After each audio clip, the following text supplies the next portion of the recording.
Guy L'Archevêque est né à Dieppe en Normandie en 1936. Avec sa mère originaire de la région, il s'installe pendant les premières années de guerre à Plougasnou, où il rencontre déjà Jeannine.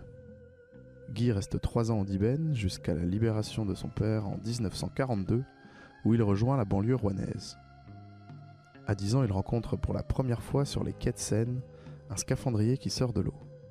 Un épisode marquant pour Guy qui lui reste dans un coin de la tête, même si à l'adolescence, il s'oriente vers le métier de monteur électricien qu'il exerce jusqu'à 20 ans et son départ pour l'Algérie.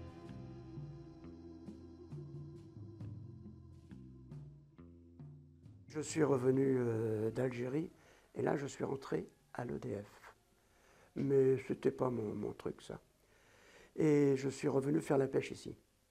Ça m'intéressait davantage, je connaissais Jeannine. Mais cette idée de scaphandrier m'est revenue un petit peu à l'esprit. J'ai économisé, parce qu'on était jeunes, on n'avait pas beaucoup d'argent, mon paquet de gauloises tous les jours, j'ai arrêté de fumer. Et au bout d'un an, je me suis payé ma première combinaison de plongée. Et j'ai fait la chasse sous-marine. J'ai commencé tout seul. Et après, je me suis approché du club de Morlaix. Parce que, qu'est-ce qui s'est passé en 1962-63 ? Les oursins avaient pratiquement disparu.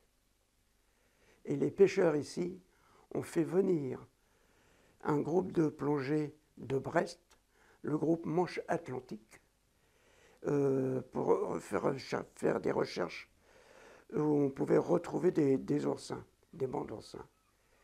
Et je demandais à un propriétaire de bateau ici, à un pêcheur qui s'appelait Ifiki à l'époque, si je pouvais aller à bord de son bateau pour voir comment ça se passait, parce que j'étais intéressé par la plongée. Et là, je tombe sur le bateau, il y avait le président du club de Manche Atlantique et Gustave Molkstambor, qui était un Belge, mais moniteur national de plongée sous-marine.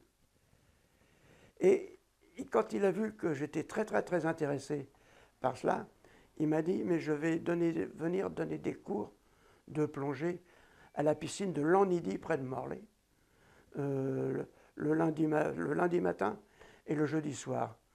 Moi, j'allais le jeudi soir parce que dans la journée, j'allais à la pêche. Et après ma journée de pêche, je prenais ma Vespa à l'époque et je me rendais à la piscine de Lannidy prendre des cours de plongée avec Gustave Molkstambor, où j'ai retrouvé mes collègues de chasse sous-marine du club de Morlaix, quoi. C'est là qu'on a nommé notre club groupe subaquatique morlaisien.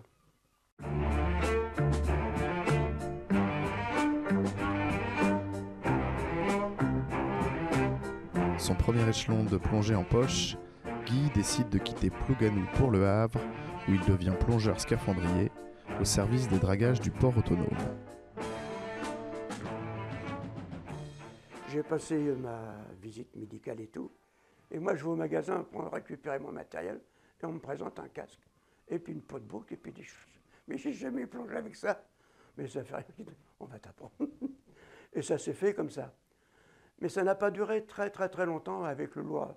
Quelques mois, on a changé de matériel tout de suite. Alors bien sûr, il y a des travaux de longue haleine où il faut quand même des costumes relativement confortables, peut-être pas faciles pour nager, mais on est parti sur les volumes constants qui a remplacé le lourd. Là, c'était déjà un costume plus souple, pas toujours facile à employer. On avait déjà un détendeur Mistral sur le dos. On était alimenté par un compresseur et un narguilé qui nous alimentait. Mais on avait des soupapes aux chevilles, une soupape sur la tête. Il y a une photo, là, je pourrais vous faire voir tout à l'heure. Et pour équilibrer ce costume, parce que quand on est, je pense, il y avait des plis, parce que c'était ample, qui faisaient que c'était très douloureux. Pour récompenser, il fallait se pencher en arrière ou sur le dos, lâcher l'embout, gonfler le costume. C'était toute une technique pour équilibrer ce costume, mais qui était quand même nettement mieux que le lourd. Et après, bien sûr, les techniques ont changé.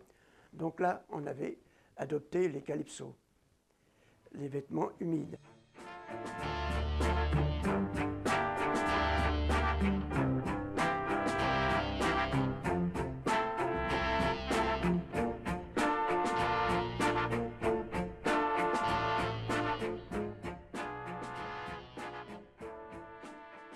1972, a commencé les grands travaux du port de Antifère, où on a énormément plongé.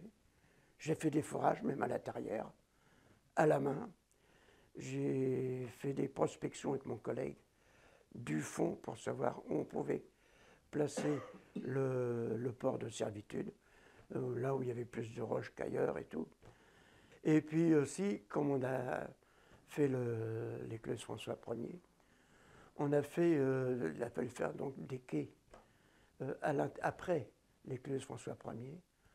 Et là, où il y avait une décharge publique avant, on a fait le quai de l'Europe, 600 mètres de long. C'était une ancienne décharge. Et là, j'ai passé un temps infini à remonter les vieilles bagnoles, les plumards, les frigos, tous ces trucs-là, avant que les dragues puissent passer, avant qu'elles prennent tout ça. Bon, j'ai pas pu tout relever, il en est resté quand même en dessous, que prenez ça. Et quand ils vidaient ça dans les porteurs, ça s'accrochait dans les chaînes, il fallait que j'aille redégager tout ça. Enfin, on a eu un travail permanent d'entretien des fonds. Très souvent, on travaillait à tâtons. Hein. Ouais, ouais. Aucune visibilité. Alors après, on avait installé des casques de chantier et on avait installé des loupiottes sur nos casques de chantier quand on travaillait sur l'écluse François Ier, ce qui nous permettait de voir quand même à quelques centimètres devant nous.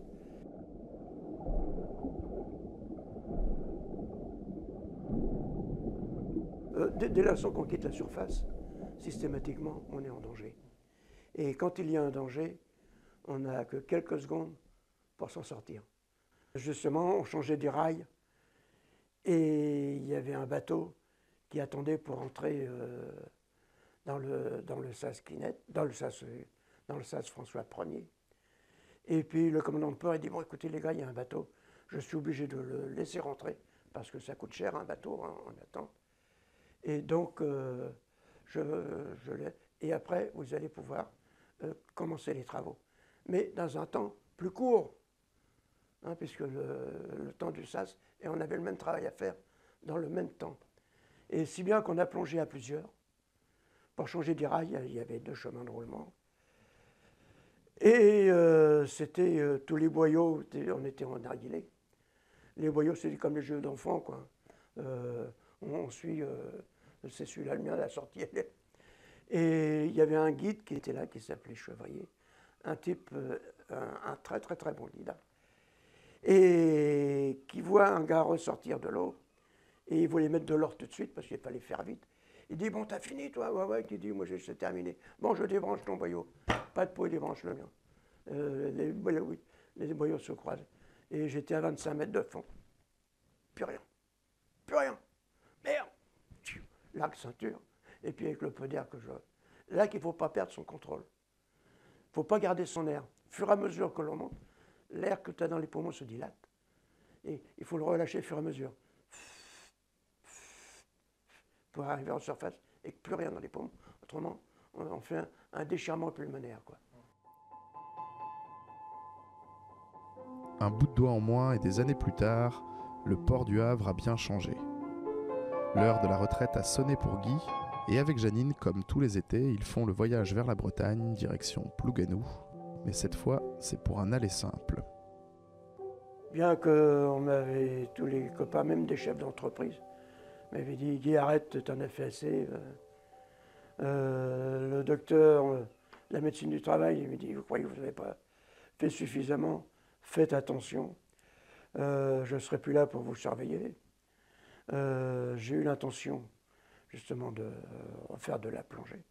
J'avais envoyé mon compresseur, des combinaisons, tout le totem, mais malheureusement, un mois après, et arrivé en retraite ici, je me faisais opérer d'un cancer de la glande thyroïde. Un mois après. J'ai refait quelques plongées après, mais minimes, et puis j'ai tout stoppé, quoi. Peut-être plus prudent. Bon, ça a manqué un petit peu au départ. C'est vrai que quand on a fait ce métier-là pendant des années, quand même, parce que ça me fait 30 ans de plongée avec la chasse et tout, quoi. Et 24 ans de professionnel. Bon, ben, On prend ses petites habitudes, on aime son métier. Parce que j'aimais mon métier. Hein. Ah ouais, c'est un métier dangereux, certes, mais passionnant, intéressant. Et ce qui est intéressant, c'est qu'on ne fait jamais la même chose. On a toujours des imprévus dans ce métier. C'est pas la routine, quoi. Je peux dire franchement que j'allais au boulot, la joie au cœur. C'est vrai, hein, il y avait une ambiance terrible. C'était super. Une bonne camaraderie. Mais ton habit scaphandrier descend dans les yeux de ma blonde. Que vois-tu, bon scaphandrier?